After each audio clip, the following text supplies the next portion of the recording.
Há mais de um jeito de se queimar um livro.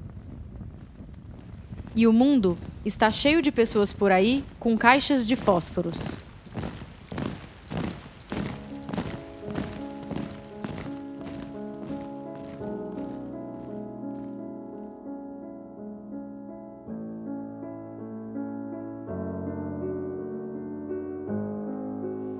Essa frase foi escrita pelo autor norte-americano Ray Bradbury, morto em 2012 aos 91 anos. Ele é conhecido por ter escrito em 1953 uma das ficções distópicas mais famosas e celebradas do mundo da literatura, o romance Fahrenheit 451. 13 anos depois, em 1966, o diretor de cinema François Truffaut transformou essa história em filme.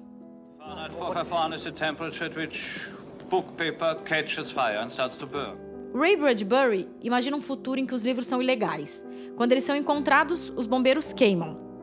O título, inclusive, é uma referência à temperatura necessária para queimar papel. E apesar dele ter dito que esse livro é mais uma crítica à televisão do que à censura,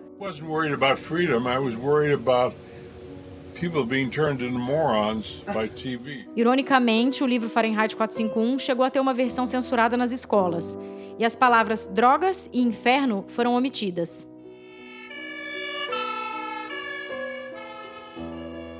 Apesar de Ray imaginar uma sociedade futura em que os livros são queimados, essa é uma referência que vem de muito tempo atrás. Existem relatos que documentam essa prática desde 3 séculos antes de Cristo. No Brasil, por exemplo, a gente teve censura e banimento de livros durante a Inquisição, que durou mais tempo aqui do que na Europa.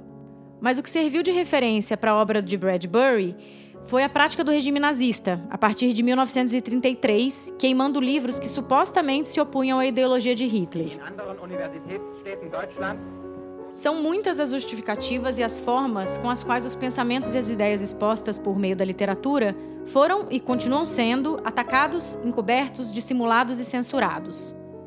No episódio de hoje, a gente revisita alguns fatos do passado para tentar entender o momento atual e imaginar o futuro da censura e quais os propósitos e as consequências no Brasil. Eu sou a Fernanda de Almeida e esse é o Quarta Capa, o podcast da editora Todavia. E o episódio de hoje é sobre censura.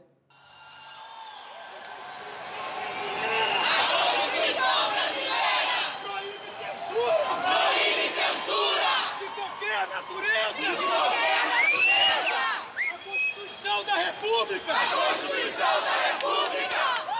assegura como direitos fundamentais. Assegura como direitos fundamentais a liberdade de pensamento. A liberdade de pensamento e de sua expressão. Quinta-feira, 5 de setembro de 2019.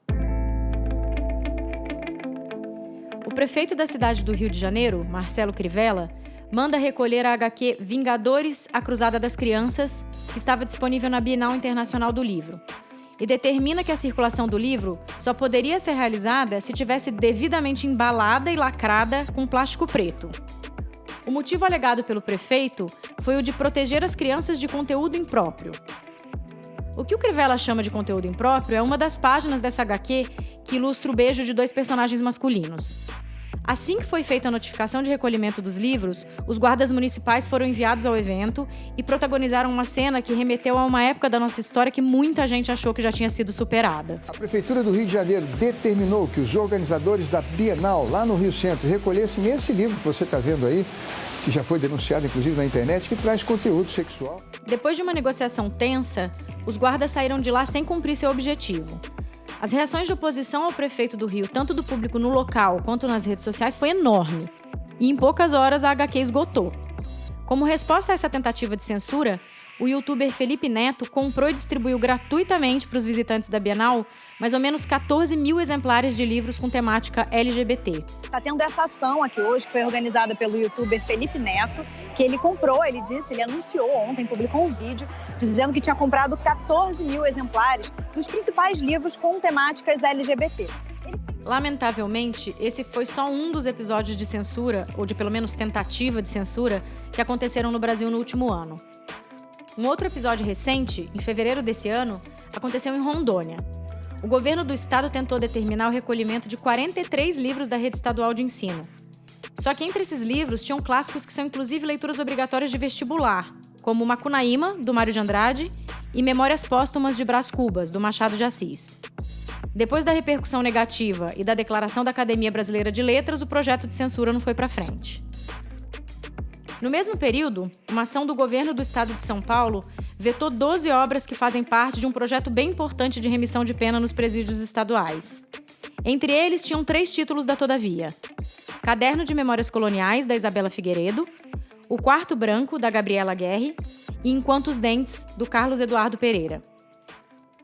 A gente conversou com a Janine Duran, a articuladora do projeto Remissão em Rede, para entender os impactos que essa ação teve. O Remissão em Rede começou em 2018, quando eu resolvi voltar a fazer projetos em presídios do estado de São Paulo. Eu já havia sido mediadora de leitura de 2011 a 2015 na penitenciária de Santana e conhecia algumas detentas que saíram dos clubes de leitura, ingressando em faculdades, se desenvolvendo a partir da formação leitora e desse processo de aquisição de linguagem, de leitura de mundo e de contato com um processo formativo permanente. Nós fizemos uma reunião com cada editora e a Todavia topou participar, a Editora Planeta, Record e Boitempo.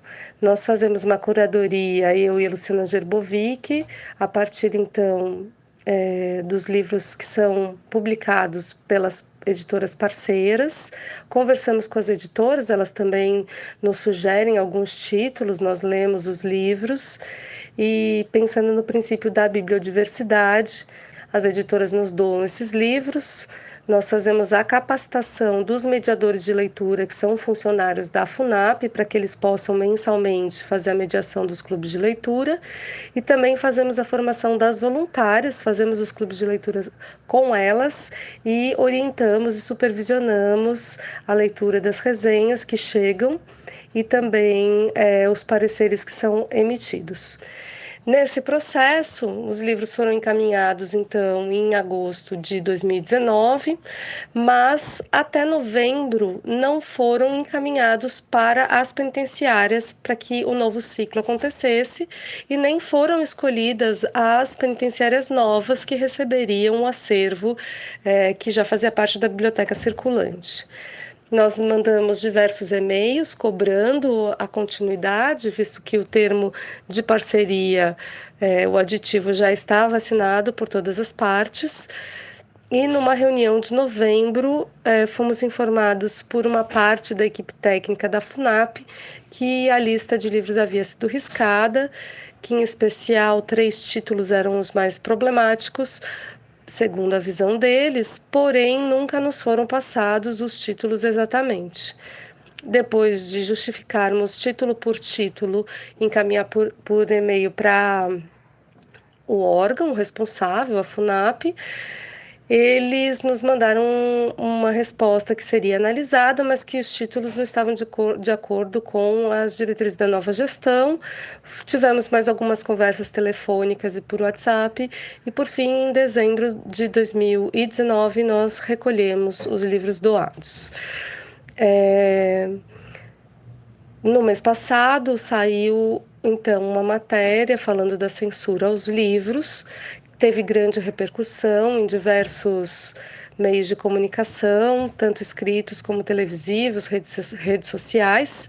A direção da FUNAP falou que desconhecia a lista de livros, que eles tinham a intencionalidade de retomar o projeto. Nós explicamos que para retomar a gente achava muito importante a permanência de todos os títulos, que a nossa aposta é que a curadoria ela é especializada, ela atende critérios técnicos. Nesse momento estamos aguardando o retorno da FUNAP para que possamos dar continuidade agora ao Remissão em Rede em 20 penitenciárias do estado mensalmente. A gente aposta no direito humano, a literatura como um direito fundante, estruturante para uma sociedade mais justa, democrática, e para que a cidadania possa ser exercida na sua plenitude.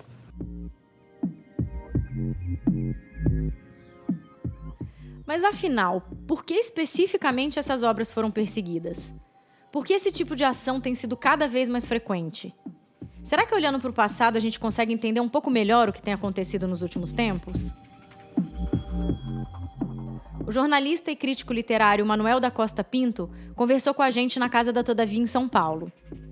O Manuel comenta que um dos casos mais notórios de censura da história da literatura aconteceu com o clássico Madame Bovary, do Gustave Flaubert.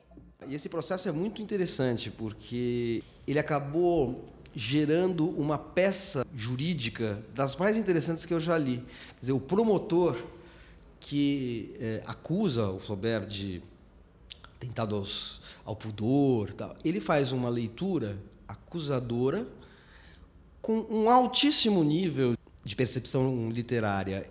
Ele nota detalhes em cada frase do Flaubert em que há pequenas inversões que, confesso que eu tinha lido o livro antes, eu nem percebi, como, por exemplo, quando ele diz o seguinte, que a Madame Bovary está entediada, perdida, porque ela está entre a degradação do casamento e as misérias do adultério.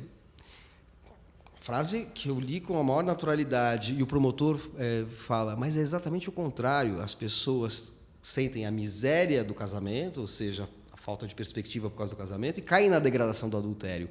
Ao inverter os dois termos, ou a associação dos dois termos, casamento e adultério, com os adjetivos, ele transforma o casamento em degradante e o adultério em algo que pode gerar tédio e, portanto, vai impulsionar Madame Bovary a cometer outros adultérios. Então, esse promotor que acusa o Flaubert acabou produzindo uma peça de crítica literária, embora seja uma peça de acusação, de alta sofisticação de leitura. E o que faz do episódio da tentativa de proibição do Madame Bovary um episódio singular na história da literatura e que atingiu outros grandes livros. Na literatura francesa mesmo, Flores do Mal também sofreu o processo por ser considerado um livro imoral, que, aliás, vai ser uma característica em geral dos movimentos ou das atitudes de tentativa de censurar um livro ao longo da história. A tônica geral é atentado aos bons costumes, imoralidade, etc., né? Assim, e em casos de países sob regimes de exceção, daí entra também a questão da subversão.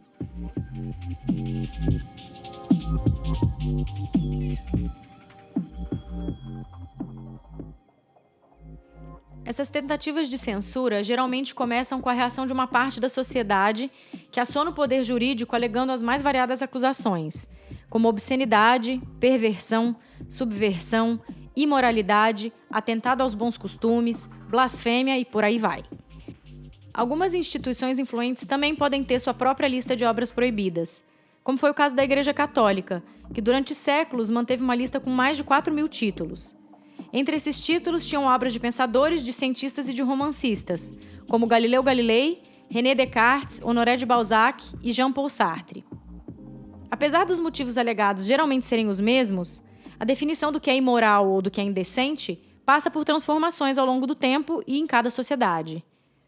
A gente pode dizer que o motivo que leva uma obra a ser censurada por ofensa aos bons costumes ou imoralidade, ao mesmo tempo traduz o Estado, a concepção de normalidade, moralidade, enfim, comportamento conveniente de uma sociedade, né? Então, assim, aquilo que poderia ser pecaminoso, imoral, indecente no século XIX, como, por exemplo, o adultério, jamais vai ser censurado no século XX, pelo menos em sociedades liberais. Já livros que abordam outros temas, como, por exemplo, pedofilia, hoje podem sofrer censura, porque a pedofilia é vista como uma coisa, uma violação de direitos humanos muito radical. Agora, há uma diferença. Eu acho que a questão do adultério ela pode ser modificada ao longo da evolução ou da transformação de uma sociedade, enquanto casos de episódios de pedofilia dificilmente vão ser normalizados, naturalizados na sociedade. O livro censurado e os motivos pelos quais se censura um livro são uma espécie de termômetro de como a sociedade lida com suas questões morais. Um outro caso muito famoso e que entrou para a história foi o caso do livro Ulisses, do James Joyce. Ele sofreu tentativas de censura por décadas, muitas vezes. Em uma dessas tentativas, a sentença de liberação é um capítulo à parte. Quem conta essa história pra gente é o Caetano Galindo. Ele é o tradutor de Ulisses no Brasil. É legal lembrar primeiro que a censura ao Ulisses começou ainda antes de o livro ser publicado. O livro aparece em 1922, mas ele vinha sendo publicado em fragmentos em uma revista literária já desde 1918. E em 1920 essa publicação é interrompida porque uma leitora, até hoje não se sabe exatamente quem e não se sabe de que idade, parece que uma leitora jovem reclamou publicamente que tinha lido um daqueles fragmentos e que se tratava de literatura indecente e obscena. Isso foi julgado nos Estados Unidos, que era onde estava sediada a revista que publicava os fragmentos, e a publicação foi interrompida. Isso dificultou bastante a publicação do Ulisses como livro nos 2 anos seguintes, porque os editores todos tinham muito medo de que o livro viesse a ser banido nos países em que ele pudesse ser publicado. E nos Estados Unidos, de onde essa sentença saiu, essa interdição já estava valendo. Então o livro é publicado em 22 na França, em grande medida por causa disso, e fica os anos seguintes sem poder ser publicado nos Estados Unidos. Até que em 32, os editores que queriam lançar o livro lá decidem gerar um processo. Eles decidem levar o livro a julgamento. Eles importam o livro para os Estados Unidos, tentam cronometrar a coisa para o livro ser apreendido no porto preciso que estava sob a jurisdição de um juiz que eles acreditavam que era mais competente, erudito e literário. Tem uma história engraçada, porque isso não dá certo, o livro não é apreendido e é entregue na editora. Eles levam o livro de novo até o porto e fazem questão que ele seja apreendido, denunciam o livro para as autoridades, ele é apreendido, meses e meses depois ele vai a julgamento e eles acabam conseguindo uma sentença histórica que libera o livro. Sobre o que foi usado como pretexto, em alguma medida era mera linguagem, o fato de que ele usava uma linguagem considerada pouco polida, para dizer pouco, e o fato de que havia falta de freio, né? De que especialmente o monólogo da Molly no final do livro era acusado de ser indecente, porque ela falava sobre anatomia masculina, porque ela falava sobre anatomia feminina, porque ela falava sobre todo tipo de anatomia. E o livro era basicamente grosseiro do ponto de vista dessas pessoas. E isso foi imediatamente equiparado por muita gente à pornografia, como se todo tipo de abordagem direta, franca, talvez até rude, de um tema de natureza sexual fosse necessariamente erótica, pornográfica, né? Com uma intenção pornográfica. É proibida a importação do livro para os Estados Unidos, é proibido vender o livro nos Estados Unidos, mesmo que seja uma edição feita fora. E isso durou 10 anos, até que em 32 eles conseguem a sentença diferente, e o livro é finalmente publicado. Em 32 ele gera o processo e em 34 eles conseguem publicar o livro nos Estados Unidos. É uma verdadeira jogada de gênio do pessoal da Random House, porque eles tentam fazer com que o livro caia na corte de um juiz chamado Woolsey, que é uma figura histórica na jurisprudência americana, e esse indivíduo leva muito tempo para levar o caso a julgamento, mas quando ele chega para dar a sentença é bastante longa, mas quando ele chega para dar a sentença, ele faz questão de incluir no texto escrito a informação: eu li o livro inteiro. Então ele não está julgando a opinião da leitora, não está julgando a opinião dos outros censores em algum lugar, ele parou e leu o livro todo. E ele solta essa sentença que ficou muito conhecida, que tem pelo menos 2 momentos importantes. Num deles ele diz: tudo bem que o livro às vezes é um pouco grosseiro e usa velhas palavras saxãs, é o termo que ele usa para querer dizer palavrões e termos sexuais, mas é preciso lembrar que o ambiente é celta e a época do ano é a primavera. Então são aqueles irlandeses indecentes e é numa época do ano em que as pessoas estão correndo felizes pelas campinas. Então ele já dá esse desconto para o livro. E ele chega a uma conclusão que também acabou ficando lapidar, que é de que o livro pode às vezes ser emético, ou seja, pode dar vontade de vomitar, pode ser nojento, mas nunca seria erótico, nunca seria pornográfico. E essa distinção é importante.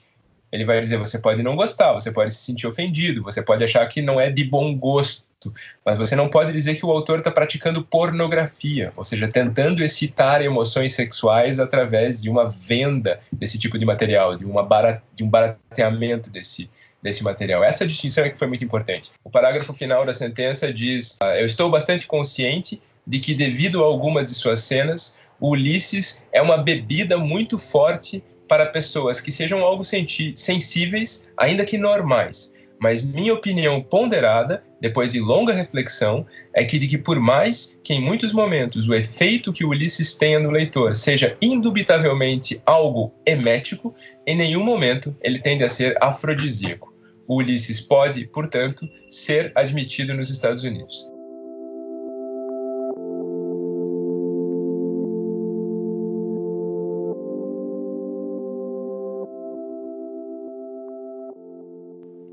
Aqui no Brasil, a censura aconteceu de outra forma.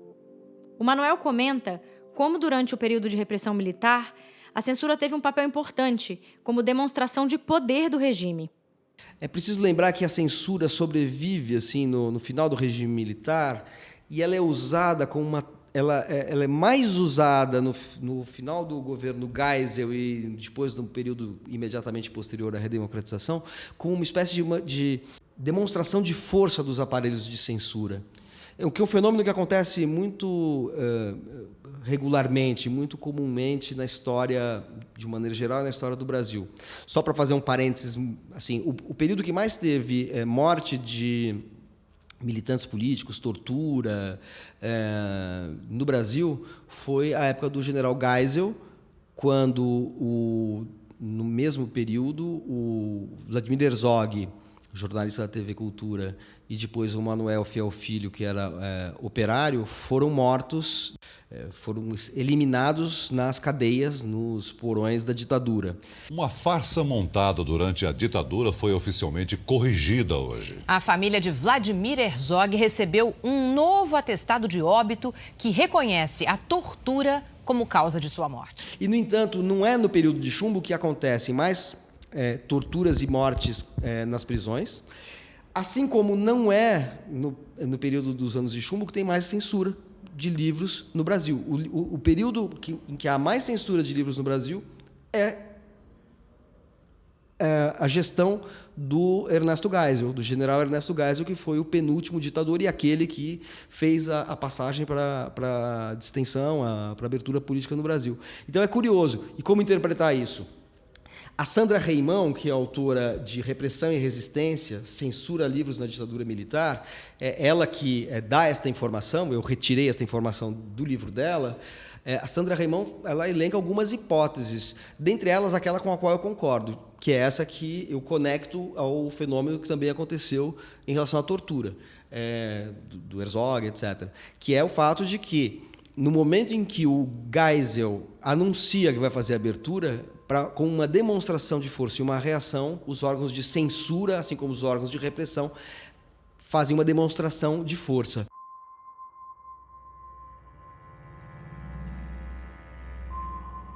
Com tanta perseguição aos livros, acho que vale questionar, né? Será que os livros realmente têm o poder de subverter a ordem social? Ou essas perseguições fazem parte de um outro tipo de estratégia? A iniciativa de proibir livros pode indicar, de um lado, realmente que o livro tem um poder de provocar uma ameaça de subversão que é percebida por muitas pessoas e cabe a nós, leitores e a sociedade, até reiterarmos isso, né? Se o livro realmente tem esse poder subversivo. Por outro lado, a gente sabe que no universo que a gente vive hoje, pelo menos, a literatura não tem um poder de mobilização como outras linguagens. Mas, historicamente, sim. Basta dizer que a ideia, por exemplo, do intelectual engajado, que está na raiz da censura a muitos intelectuais, artistas que publicaram livros considerados subversivos, a ideia do intelectual engajado surge a partir do momento em que um romancista, o Émile Zola, escreve um panfleto chamado J'accuse, ou Eu Acuso, que é desbaratando a fraude do processo Dreyfus, uma fraude histórica na França, que dividiu a França do século XIX, quando um oficial de origem judaica, o Dreyfus, foi acusado de traição, de colaboração com os alemães, e depois se revelou que isso era uma armadilha que foi construída para ele por motivos antissemitas e dentro de um movimento geral da reação ou dos reacionários franceses, né? O Zola escreve o panfleto que cria a ideia do intelectual engajado e com uma militância que pode provocar uma transformação na sociedade. Ele é o primeiro? Não. A gente pode pegar o Voltaire, por exemplo. Voltaire foi um intelectual, um filósofo, um livre pensador que sofreu até perseguições por suas posturas antirreligiosas, mas assim, ele atuava num âmbito mais restrito, que é o âmbito da corte. Ainda não havia uma massa de leitores e até um meio editorial com jornais e editoras que permitissem a ampla difusão de mensagens consideradas subversivas num livro, a ponto de que realmente esses livros ou essas mensagens ou esses textos tivessem um efeito sobre a sociedade. Durante muito tempo, tiveram efeitos sobre a sociedade. A gente pode pegar do Zola, no caso do Dreyfus, no século XIX, até o que aconteceu em vários momentos da história, durante a resistência francesa ao nazismo, durante a resistência brasileira, em que os intelectuais tiveram um poder de interferência na sociedade, que se não foi tão grande quanto na Europa, porque a população letrada nossa não é tão ampla também, teve seu efeito. Hoje em dia eu diria que é muito menos isso do que... Hoje em dia eu diria que a iniciativa de censurar livros por razões, seja de subversão, seja de ofensa aos bons costumes, etc., é muito mais a utilização casuística, né, a criação de um fato que dê visibilidade a quem acusa do que a tentativa de punir quem é o acusado. Eu acho que hoje em dia manipula-se muito mais a ameaça da censura a uma exposição, ou a um livro, ou a um filme, como uma forma de jogar luzes sobre quem toma a iniciativa da censura. Essas estratégias, sejam de censura aberta, sejam de perseguição, podem tanto resultar em maior interesse do público pela obra, quanto resultar em ganho político para quem profere os ataques. E quando alguém pega e quer censurar um livro, é menos para impedir a difusão daquele livro ou daquela exposição, ou daquele filme que teria uma repercussão sempre muito restrita no universo em que a gente vive hoje, é muito menos para isso do que para fazer um uso político e conquistar uma imagem nesse universo de imagens que faz do censor alguém que tem o dedo em riste em nome da dignidade, da legitimidade, da moral, dos bons costumes, enfim. Um exemplo dessa dinâmica aconteceu com a Lara Carvalho, autora de Valsa Brasileira, que ela lançou em 2018 pela Todavia. No começo de dezembro do ano passado, o presidente Jair Bolsonaro fez um post irônico nas redes sociais criticando o livro dela. O resultado? Valsa Brasileira ocupou o topo da lista de livros mais vendidos durante semanas. Acho que não dá para dizer que houve tentativa de censura, né, do meu livro, embora eu acho que esse caso entre no sentido geral do que chamam de efeito Streisand, né, que é esse impacto nas vendas a partir de uma crítica, né, ou de uma censura por parte de autoridades ou mesmo de pessoas, de indivíduos. O que a gente viu acontecer ano passado foi basicamente um post no Facebook do presidente Jair Bolsonaro, quando o atual ministro da Fazenda, da Economia da Argentina foi nomeado. Ele tinha feito um tweet em que ele elogiava o meu livro, Valsa Brasileira. A gente, na verdade, tinha se encontrado num congresso, eu tinha dado o livro para ele de presente, ele leu, adorou, mandou comentários e fez esse tweet elogiando, falando que era um livraço, etc. E aí esse tweet, na verdade, foi resgatado quando da nomeação dele para que, enfim, quem administra a conta do Jair Bolsonaro fizesse uma propaganda negativa do próprio governo argentino. Então, ele postou no Facebook oficial do presidente a foto do livro, a foto da capa do livro Valsa Brasileira, porque o tweet continha essa foto, né?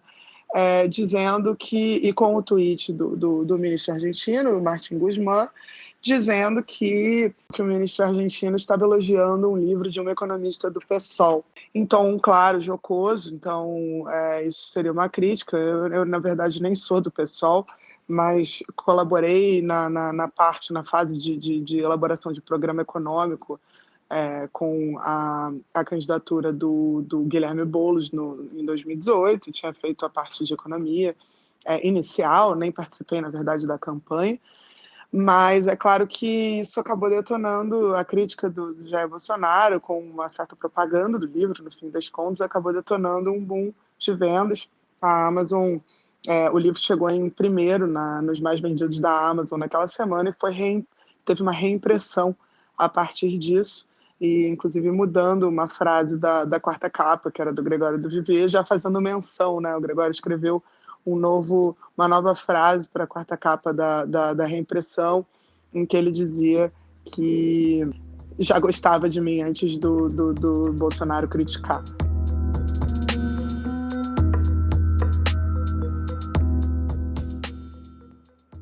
Com essa onda recente de ataques, não só à literatura, mas a outras expressões artísticas, vale pensar sobre as semelhanças e as diferenças com os ataques que aconteceram na história do nosso país.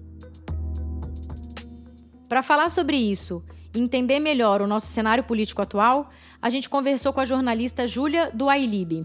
Eu acho que tem de novidade, de uns anos para cá, uma sociedade mais conservadora, uma guinada conservadora da sociedade.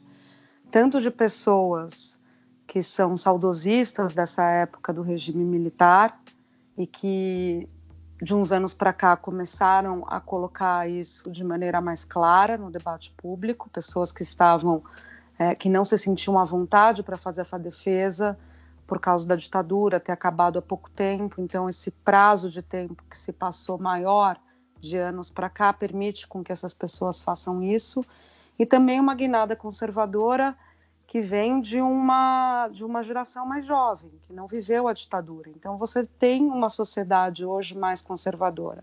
Essa sociedade demanda ações mais conservadoras da classe política, flerta com esse tipo de cultura e defesa e encontra o respaldo, portanto, nos políticos e na tentativa de se alterar o arcabouço jurídico para colocar isso em prática. Apesar de existirem casos que ganharam maior destaque, a Júlia acredita que não é possível apontar um marco zero que defina o início desse momento em que a gente está vivendo.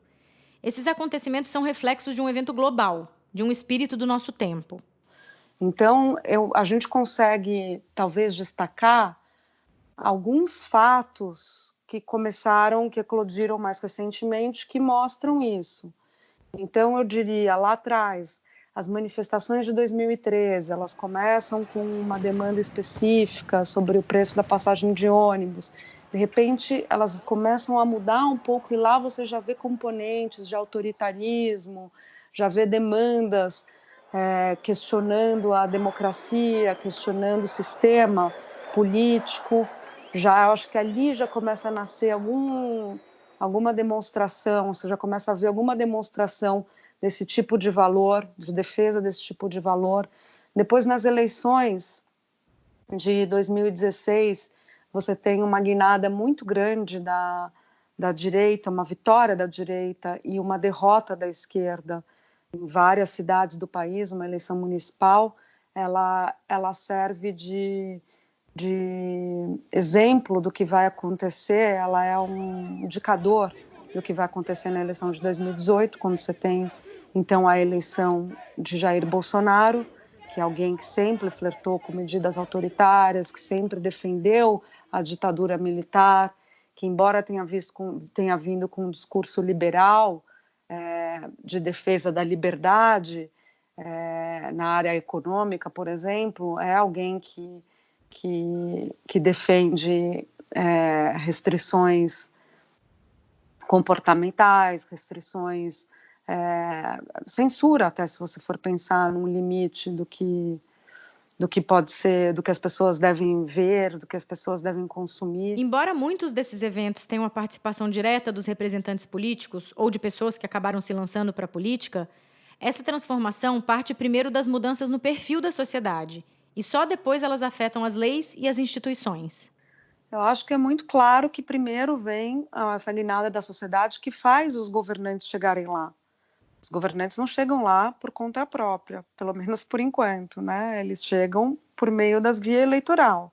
Então você tem uma sociedade mais conservadora, você tem políticos que captam esse movimento da sociedade e que representam esse movimento da sociedade ou que são da própria sociedade, por exemplo, a série de parlamentares que foram eleitos, que fizeram parte desses movimentos de rua conservadores. Então, eles acabam se destacando e se elegendo na esteira disso, ou políticos que usam esse discurso, percebem um certo oportunismo, percebem que existe esse discurso e se travestem dele para surfar nessa onda. Isso também aconteceu em 2018. E gente como Jair Bolsonaro, que sempre teve um discurso como esse que se beneficia, está entendendo?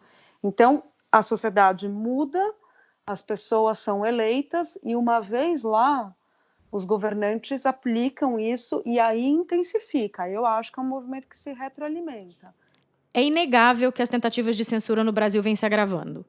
Por enquanto, como a Júlia comentou, o país ainda dispõe de pessoas e de instrumentos que garantem a liberdade de expressão e se opõem a essas investidas. Existe sempre o risco de o cenário político intensificar esse perfil de censura.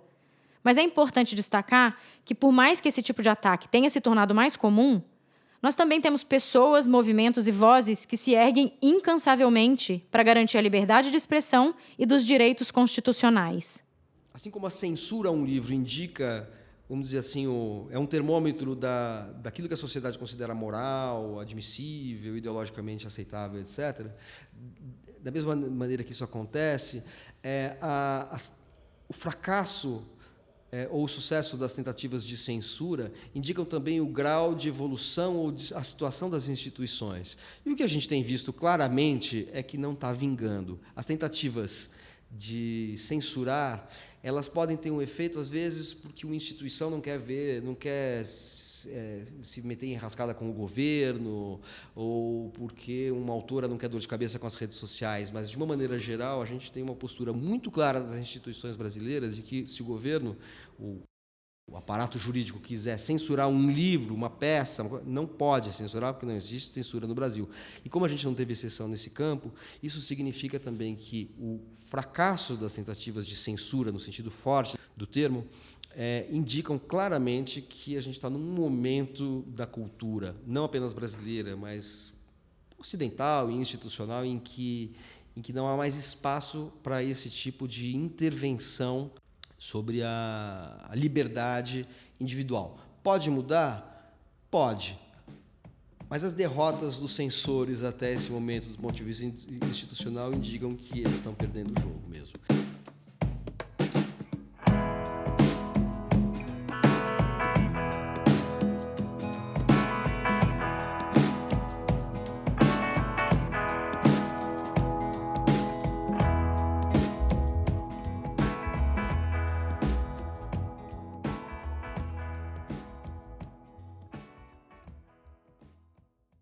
A quarta capa deste Quarta Capa sobre censura diz o seguinte: a todavia lamenta que episódios de tentativa de censura ao pensamento crítico, à liberdade de expressão e à produção artística realizada por minorias esteja sofrendo constantes ataques no Brasil. A editora se manterá como um espaço de pluralidade, o que é naturalmente parte de sua filosofia, e se solidariza com artistas, autores, jornalistas e pensadores que tenham, de alguma forma, sido perseguidos nos últimos tempos pela sua produção, expressão ou opinião, e que possamos juntos virar mais essa página da história. E agora vamos ao Marca Página, a seção de recados da editora.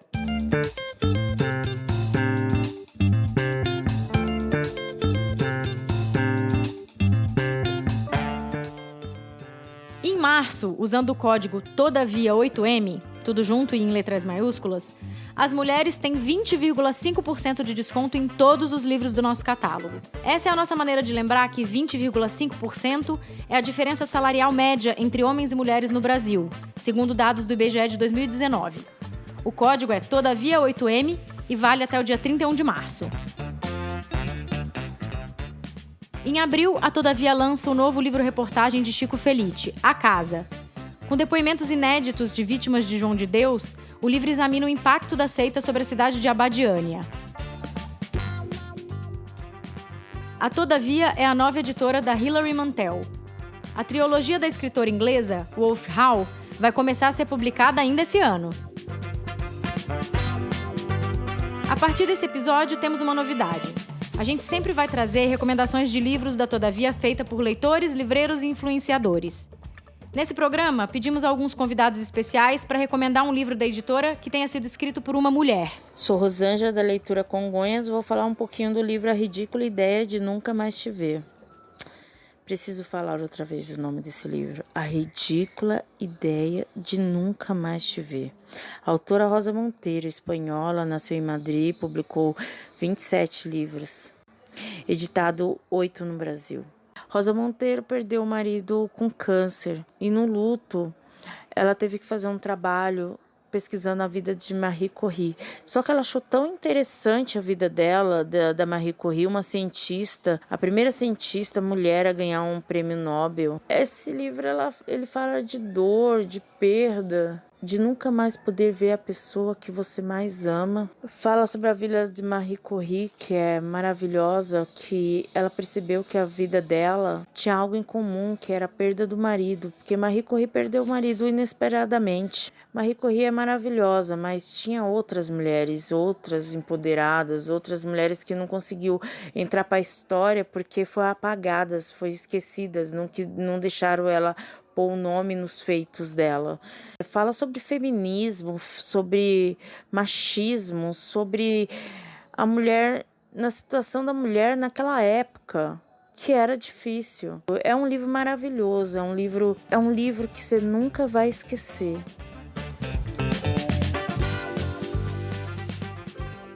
Oi, tudo bem? Meu nome é Gabriela e eu sou @umacertagabi no Instagram, no Twitter, e a Todavia me convidou para indicar um livro escrito por uma mulher do catálogo da editora. E eu não poderia passar sem indicar Esboço, da Rachel Cusk, uma escritora estadunidense. Esboço é o primeiro livro de uma trilogia, e esse livro foi publicado pela Todavia no ano passado. E ano passado mesmo eu li esse livro e foi uma surpresa muito boa. Esse livro ele vai falar sobre Faye, que é uma mulher por volta dos 40 anos, que vai para a Grécia dar uma oficina de escrita criativa, só que a gente sabe menos sobre a Faye e mais sobre as pessoas que cruzam o caminho da professora. Então, em todos os momentos, ela encontra com alguém, por exemplo, no avião, no cara que está do lado dela, sentado, na espera do saguão do voo, os amigos dela que ela encontra pela Grécia, os alunos dela. Então, sabemos muito mais sobre esses personagens. E é muito interessante porque a personagem da Faye é uma excelente ouvinte. Ela conta como se lembrasse de todos os diálogos, desde o início até o fim, e ela faz a gente pensar como, diferente da narração, né, a escuta é uma habilidade bem pouco valorizada. É um livro de histórias diversas, para a gente se embrenhar nos assuntos que tocam bastante cada um de nós.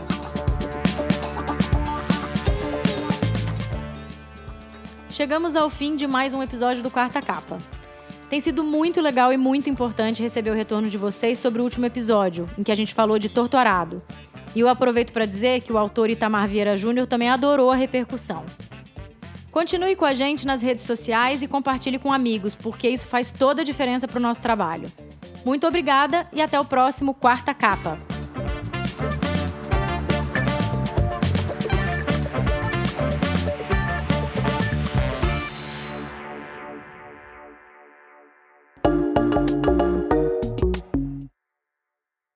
A arte do Quarta Capa, Todavia, é de Flora Próspero. Roteiro e edição de som de Ricardo Terto. Produção Rádio